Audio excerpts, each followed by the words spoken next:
Welcome to This Just In, the show bringing you the latest advancements in healthcare, strategy, innovation, and public policy.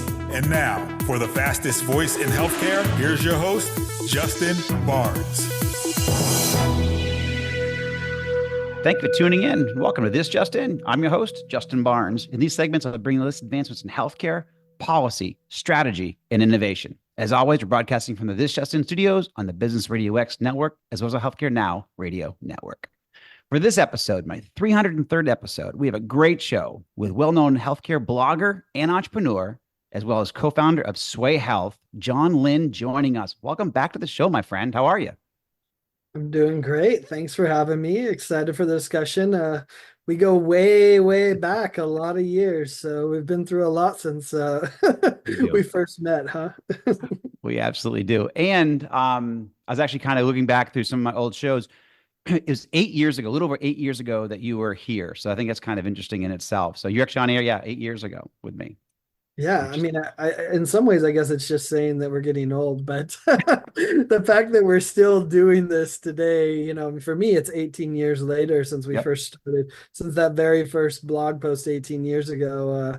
It's amazing how things have evolved, both in the industry, but also for us each personally. So, yeah, very, very true. I appreciate it. Again, thank you for joining us. I know it's going to be a great show. Before we dive in, how are you personally? Having a great summer, and we caught up a little bit off air, but you're staying cool. How are you doing? Yeah, life's good. As you mentioned, we talked about that. I now split time between Vegas and Salt Lake, so I'm pretty blessed to avoid the heat in Salt Lake right now. So that's a good thing. It's interesting because summer used to be slower. Right. It used to be like, okay, no conferences. It was a time to catch up on projects that, you didn't have the time because everyone was, bugging you for time, or you had to travel or whatever. But I think COVID ruined that. Because we're all virtual and because we're all, you had to move the conference schedule. I think COVID kind of ruined that. So this summer has been as busy as any other time. And then of course I have 5 kids now, so that's all busy with trips and vacations and summer camps and whatever else. So, but it's interesting how that's evolved from an industry perspective. I've been to a number of conferences. I have Epic UGM coming up, right? I mean, they're all during summer, which used to be sacrosanct, and now it's not anymore. Right. I agree completely. I'm busier now. Every day gets busier. And it is partially to do with COVID because we're so efficient remotely now. It's just kind of how we operate. And so, yeah, I didn't even really think about it, but you're right. I mean, my days are pretty intense. So you're going to the Epic UPM or UPG, I guess it is. UGM. Yeah. UGM. Yeah.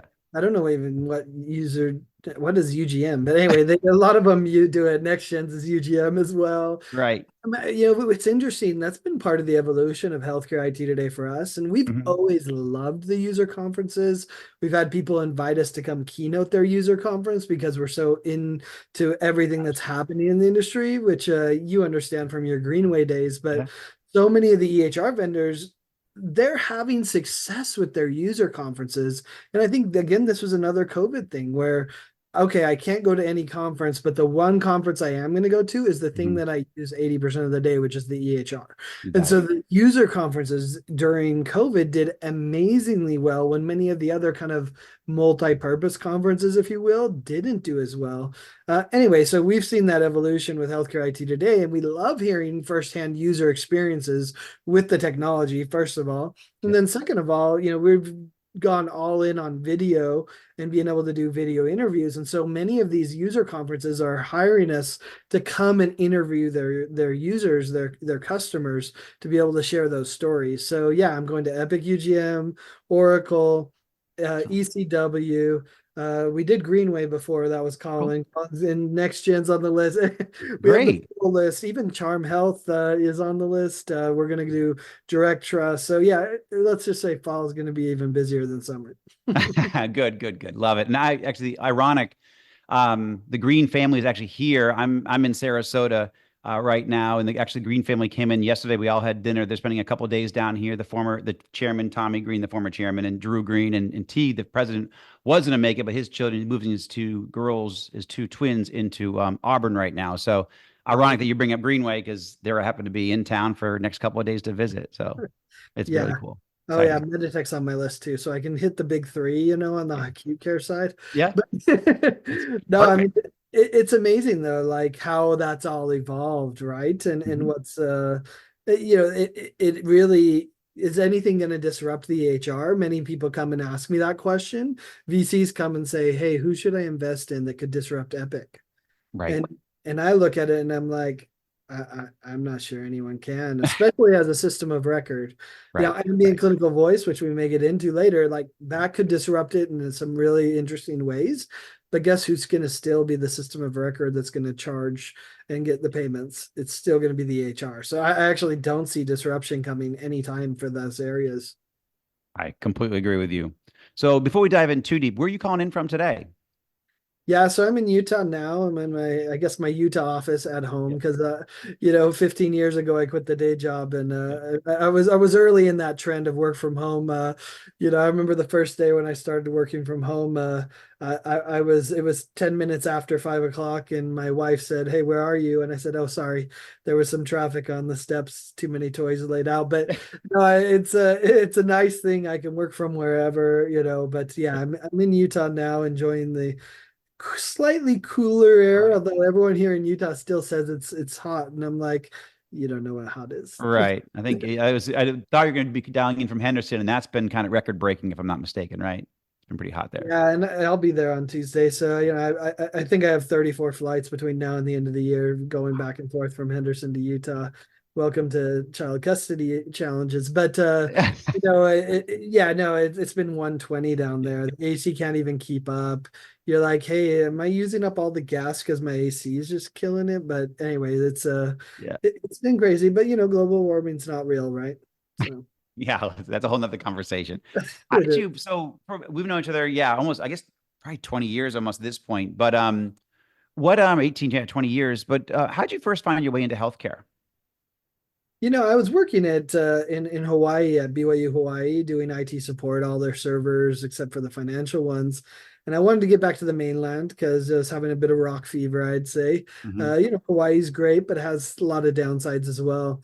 So I looked around and got a job at UNLV in their health and counseling center, really to Okay. implement their electronic medical record. So I was still working in higher ed, but then I ended up implementing their EMR, ironically from Atlanta, back your old stomping Yeah. grounds. Yeah. And so, I was a EHR out of Atlanta called Medicat and Yeah. implemented that. About 6 months in, I was just bored on a weekend, right? And what do tech guys do when they're bored on a weekend? I Awesome. started a blog about EMR. I think, for me, it was more learning search engine optimization.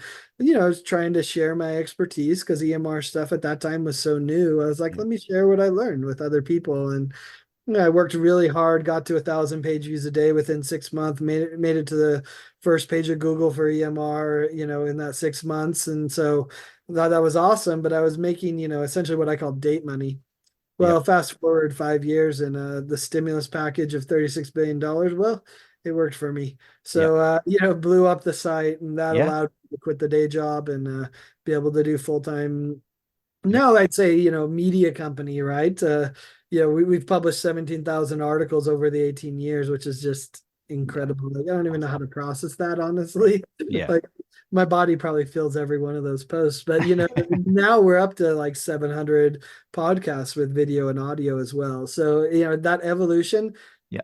that's the interesting part too for me is we started fully blogs, right? It was blogs, SEO, eventually did social media, email, etc. But now we're kind of video first. If someone wants to do a story, I'm like, Mhm. let's hop on a video. I don't really want to write an article anymore. Right. Nope, I completely agree. That's actually how I got into it 10 years ago. I was doing a lot of thought leadership before, when I was full time with Greenway and busy, I was doing thought leadership writing. But when we sold the company, I knew, well, actually, Roberta knew from Healthcare Now Radio, knew that I was going to take some time off. And she said, why don't you just do a radio show? Just talk. Just talk to your circle. You have a great network of peers and friends and colleagues. Just talk to them on a regular basis. And we'll create a radio show around it, wrap a radio show around it. And here we are 10 years later. It was a great idea. So to your point, we wrapped, really at that point audio, but now we're wrapping video around it as well and not really writing as much. But I still got back into thought leadership recently just because I'm so passionate about value-based care and CCM and chronic care management, all that stuff. But I agree with you. This is much easier. So. It's funny you say that because I've been debating in the evolution of healthcare IT today. We have, a good 20 or so of us in the team creating content, distributing the content. So we've grown much beyond where it was just me writing in my bedroom, right? But Right. I was thinking about it, I was like, man, I think I need to do more. I would call them like rant pieces, right? Like, or passion pieces, Yep. that it's like, oh, because we have so much content. Like we literally at Healthcare IT Today have so much content that we can't publish it all. Yes. Almost, and we're publishing 3 articles a day, and sometimes 4 articles a day, because there's just so much content. And yet I'm like, that I just I haven't even needed to go and create that rant piece or that insightful overview piece. And I'm like, I should probably like start making space for that, because I think people do enjoy someone who lives, eat, breathes, and sleeps health IT the way we do, Right. writing about different industry trends or perspectives of what's happening. So it's funny that you're doing the same thing. Yes. It's like, oh, I need to probably like Get do back this into. more often. I think people would value it. Yep, I totally agree, and I encourage you to do it because that's kind of where I had not done it. I did it sporadically over 5 to 7 years, but now over the last 6 months, I've been more dedicated to putting my thought leadership together, putting my ideas and strategies, and sharing them, and they've been well consumed. So I would highly recommend you do it because there's a dearth out there. There's getting less and less, or at least they're like none of my content's paid. You can't pay me to write an article. So there's no there's no bias. It's like truly what I'm learning, feet on the street out there in healthcare systems. And I think that's what people need. They need unbiased information, not, well, you work for a company, so you can spit out this kind of content. It's nope. You put your true thoughts and feelings and what best practices, key strategies, you put that together, it'd be very well received. See, we have a different perspective, which is everyone pays us, so we're biased to everyone. It's like the opposite, but yeah. Well, as long as you're biased about being unbiased. I mean, you're biased about being everything, so you can kind of talk about everything and then make up their mind. So how's that? Yeah, well, and that's what, that's how we approach it, because there has been this evolution of sponsored content. I remember you and I having that discussion at HIMSS, and you're like, hey, I'm all in on this, but my marketing person, you got to convince him, right? We had that discussion, and I was like, and it's evolved a lot, this idea of sponsored content and is it paid for? What we found is that if we provide value, no one cares if it's paid for. Now, the question is, are you providing value, right? And how do you ensure that you are providing value?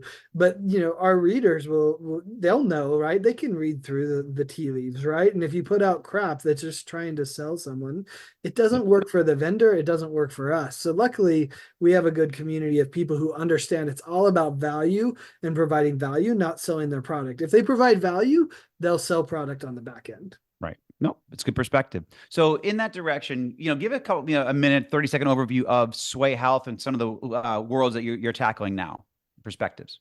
Yeah, so a small bit of history is Healthcare IT Today is our health IT publication. Started off as EMR and HIPAA, EMR and EHR, all those old brands that we combined into Healthcare IT Today. We've been doing that forever, and many of our advertisers, one in particular came to us and was like, "Hey, is there a healthcare marketing community?" And I'm like, "Sorry, not." Right. She's like, well, "You should create it." So I think 11 years ago, we started what was originally called HIPMIC, now called Swaay.health, Swaay with 2 A's. And that's our healthcare marketing community. And it's really grown over that decade, where we held a conference for initially B2B healthcare marketers. And how do you navigate the world of marketing to healthcare where there's 10 people who can all say no and no one can say yes? And how do you navigate the fact that sales cycles are a year long? And how do you navigate the privacy and security and all of those requirements that are unique to healthcare, and that buying process of, we care about the patients, but there's a business here too, and how do you navigate those challenges? So Swaay Health is all about that. And then I'd say about, I forget if it was a year and a half, 2 years ago, we really broadened Swaay Health, which is why we actually rebranded from HIPMIC, which is the healthcare and IT marketing community, to Swaay Health, to be more broad and inclusive of the healthcare provider marketing organizations. So at this year's conference in Atlanta, again, back to the Atlanta connection, but we held it there, and we had all these provider marketing organizations come as well. So hospitals, health systems, medical practices, some HIEs, some other organizations like that, to say, how do you market to patients? And so we expanded the conversation so that we could include them as well. There's certain topics that are, specific to provider organizations, like driving a specific doctor or procedure at your organization or service line, depending on what it is, right? Or maybe they have internal communication, which is part of what they do because they have 22,000 people in their organization that they need to communicate with. That becomes a big topic for them. Whereas on the B2B side, you're like, well, there's 30 in our organization, there's 100 of us, right? Like, that's not the same type of problem that they have. But then there are some that overlap, like SEO. Applies to provider organizations and B2B health IT companies just the same way. Social media is often similar, et cetera. So that's really the Swaay Health community. We have the publication, podcast, newsletter, everything is along with it, along with the annual conference.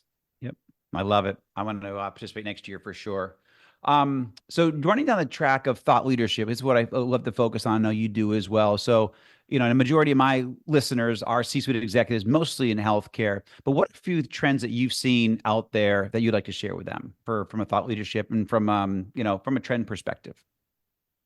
Yeah, I mean, I'd say in healthcare in particular, there's probably three macro trends. AI, everything. I mean, even if it's not AI, it's still AI, and they'll market it that way. The second is the security, which is like the thing that keeps executives up at night saying, man, what's going to happen? And we saw that with CrowdStrike, with Change Healthcare, with Kronos, et cetera, these massive outages that happen. Some of it's more updating, not security, but similar business continuity. Absolutely. Yeah. As part of it. And then the third one is workforce. Just people burnt out. I think there's a societal burnout.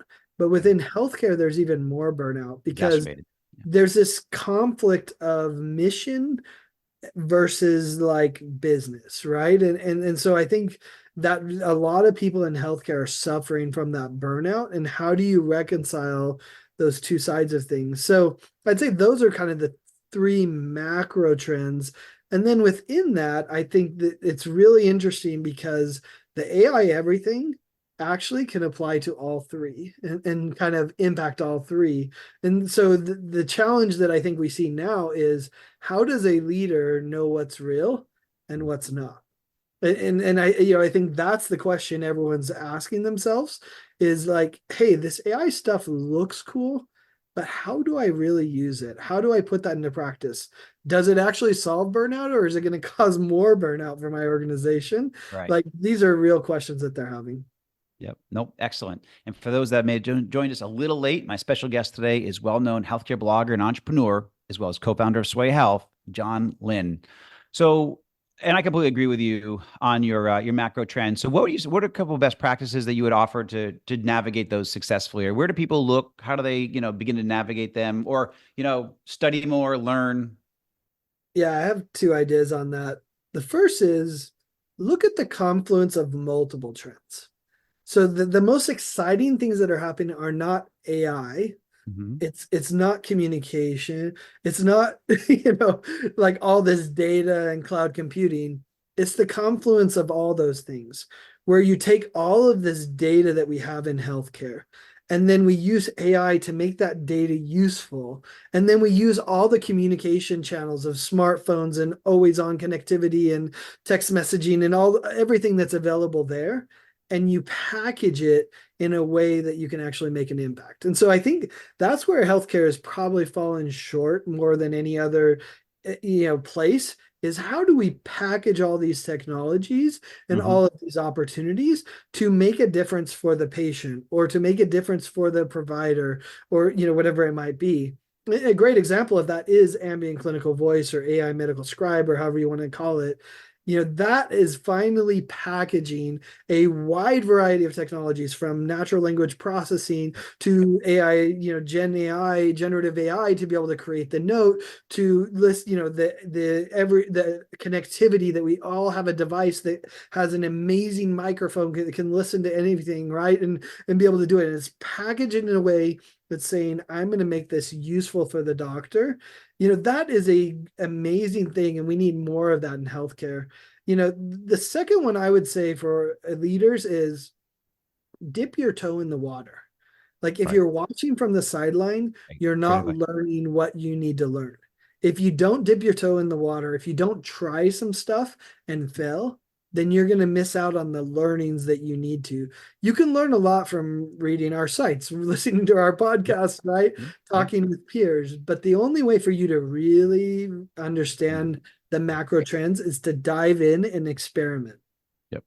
Now, great advice. And actually, ironically, you bring that up. My previous call before we did this show was on this exact topic, but around disaster recovery and working with a large health system because of CrowdStrike and what happened with Microsoft and so forth was, it was business continuity was significantly affected to what you just brought up. Security was affected. So now we're looking at a whole brand new disaster recovery strategy. And and I brought some thoughts and leadership to that conversation.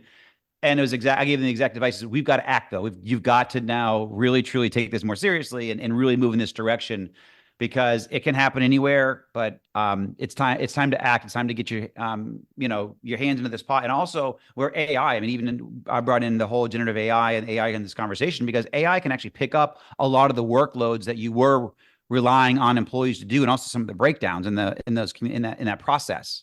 So in the business continuity process. So I brought in actually several of those topics that you just brought up into my conversation, 45 minutes ago. Perfect. I mean, it's interesting. The CrowdStrike one, to me, it's a bit of a fluke. Like it's astounding to me that it even happened. Although it does illustrate how interconnected we are and what a potential problem that is. But I actually worry more about the Change Healthcare one. Yeah, and I agree. What scares me about that one, I go talk to other vendors, health IT vendors, and I say, hey, what do you think about Change Healthcare? And they're like, John, we're not talking on the record about that at all. Right. He said, because we know it could be us next week. Right. And so that's the scary thing, right? Is that the CrowdStrike thing, it was just this confluence of crazy situations, whereas the Change Healthcare could happen to anyone at any time, and so that's a bigger deal to me because every organization is at risk of that problem. Yeah, it is. It was the only reason I totally agree with you. The only reason I'm getting involved was just in this current disaster recovery strategy is because it exposed when you don't have a good disaster recovery strategy, how your business can go down and how far. And the patient, I think that I have to research this stat. I think the patient mortality rate when systems go down goes up by 40%. So patient care and patient safety absolutely gets affected tremendously. So I want to go research that stat more. However, it just shows the importance of business continuity, which you brought up. But I totally completely, you don't want to be in the targets of what happened to Change for sure.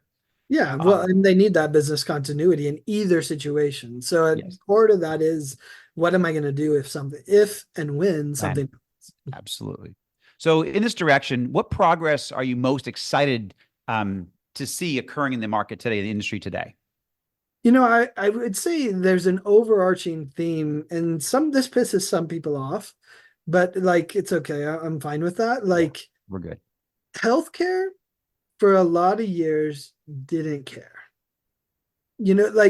And don't get me wrong, there were individuals within it that cared deeply. And there's many doctors that went above and beyond, nurses, et cetera, because they did care individually. But as a kind of, industry, healthcare didn't have to care. Like, they took the patient for granted, they didn't have to. They had so much demand. They had so much need that they were just like, okay, we don't have to create an amazing patient experience.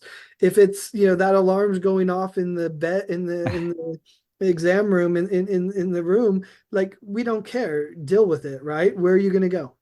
And that was such a bad attitude. And to be fair, like I said, individuals within it didn't have that feeling, but we were so overwhelmed, we didn't have time to look at it. There were so many pressures that said, well, we don't have to do that. And I'd say that is the biggest shift, that because of all sorts of pressures, whether it's retail health, whether it's virtual health, whether it's, patients having more information and more opportunity to go somewhere else, or to even understand that that's a bad experience and they don't have to put up with it, right? Like Right. all of these things are opening up the kind of kimono where healthcare now is saying, oh, you know what? It does matter what kind of patient experience we have. And if we improve the patient experience, we'll actually improve our bottom line, which is a good message as well. And so to me, that's the biggest shift, is that now healthcare organizations have to care about some of these things that for a long time they didn't have to. And so, patients are pushing them forward. And I love that. I love that shift that says, hey, let's improve this experience for the patient and for our bottom line. Yep. Awesome, my friend. Great. We're actually at time, and you're such a professional that you close right at the perfect, literally second. So I'm grateful for that, my friend. Awesome. And I'm going to have you, as we're going to have you back. We'll talk about the launch of Swaay Health, but the next year, and a couple other topics, but I absolutely want to have you back for sure.